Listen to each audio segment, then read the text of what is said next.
Je ne sais pas si dans les paupiètes de veau, il y a des acides gras trans, probablement pas.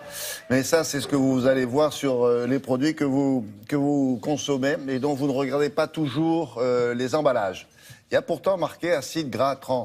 Et ça devrait vous inquiéter. Non, justement, il n'y a pas marqué acide gras trans, Ah bah. il y a marqué à la limite graisse hydrogénée ou graisse végétale hydrogénée. Et la bataille politique aujourd'hui, c'est de faire étiqueter justement la présence de ces AGT.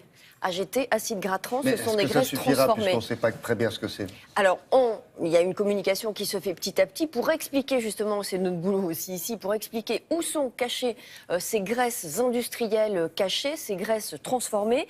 Alors, souvent vous voyez hydrogénées, mais en règle générale, dès que vous voyez de la biscuiterie, de la pâte de quiche, des barres céréales, des beignets, tout ce qu'adorent en fait Graisse les transformée, enfants. hein, trans c'est transformé. Trans, Ça veut c'est dire quoi? On transformé. les a fabriquées, c'est des fausses graisses. Déjà que les vraies, c'est pas terrible. Alors les fausses, c'est quoi? Transformées. L'origine de ces graisses, c'est un procédé industriel qui s'appelle l'hydrogénation. Et l'hydrogénation, c'est très simple, ça permet de solidifier les graisses pour qu'elles soient plus facilement utilisables, c'est-à-dire qu'on les stocke mieux, on les conserve mieux. On les se conserve mieux, d'accord. Notamment les biscuits, le craquant des biscuits vient de l'hydrogénation. Donc c'est un procédé industriel aujourd'hui qui est obligatoire pour pouvoir conserver tout ce qui est biscuiterie, même les pâtes feuilletées. Comment ça, c'est obligatoire? C'est chimiquement...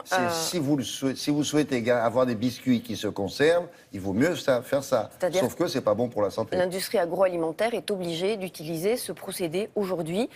C'est la fabrication en fait de tous ces biscuits, de toutes ces viennoiseries industrielles qui passent par l'hydrogénation. Alors comment les débusquer?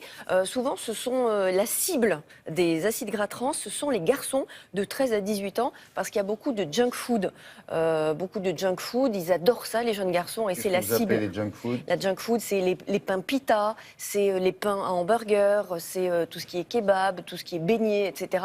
Et ça, les garçons de 13-18 adorent et c'est une des cibles des politiques et le Parlement européen s'empare des acides gras trans justement pour éviter les maladies cardiovasculaires parce qu'il s'agit de ça, de la santé cardiovasculaire. On regarde.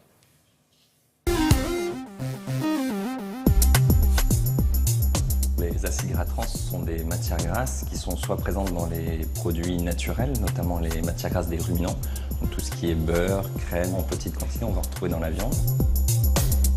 Vous en avez également dans les produits industriels qui à la base utilisent de l'huile végétale, qui vont être modifiés structurellement, justement pour donner la texture, le rendu que l'industriel va rechercher à travers son produit.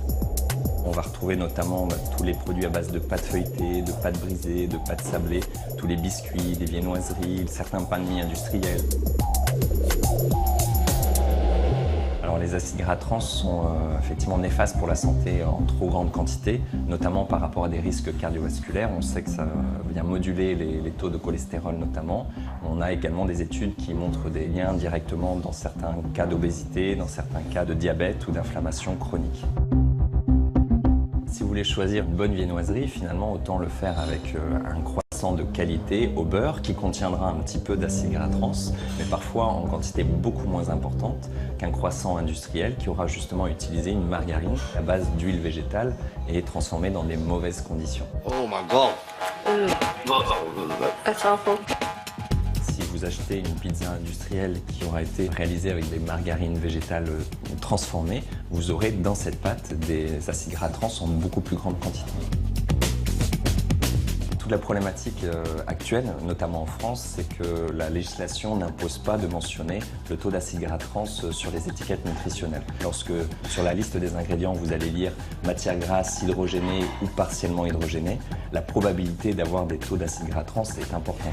D'où cette nécessité de transparence à travers l'étiquetage. On a le temps là? On a un petit peu de temps? Ou combien? Ah oui, c'est pas beaucoup. Hein. Très bien. Et ces acides gras trans, si on ne mange que ça, évidemment, c'est très mauvais pour les artères. Ça. Ah, c'est très mauvais. Les effets, une consommation de plus de 2% d'acides gras trans augmente le risque cardiovasculaire, augmente le LDL, c'est-à-dire le mauvais cholestérol, baisse le bon cholestérol, c'est-à-dire le HDL. Les députés européens donc s'emparent du dossier. Ils demandent à la Commission européenne d'étiqueter absolument la présence d'acides gras trans dans les produits Sous cette industriels forme-là, hein. sous cette forme-là. Acide gras transformé. Voilà, écrit AGT pour comprendre que ce sont Ouais, des graisses. AGT. Non, acide gras trans. C'est pas mal parce que Transformé, même, ça serait mieux de mettre en entier. AGT, à jeter, c'est pas mal. AGT, à jeter. Voilà. Bon, d'accord. Donc la Commission européenne devra étiqueter et devra limiter le taux d'acide gras trans d'ici une période de 2 ans. Comme le Danemark. Et le Danemark a fait chuter les maladies cardiovasculaires grâce à ça. Ah ouais. Bien, merci Laurence.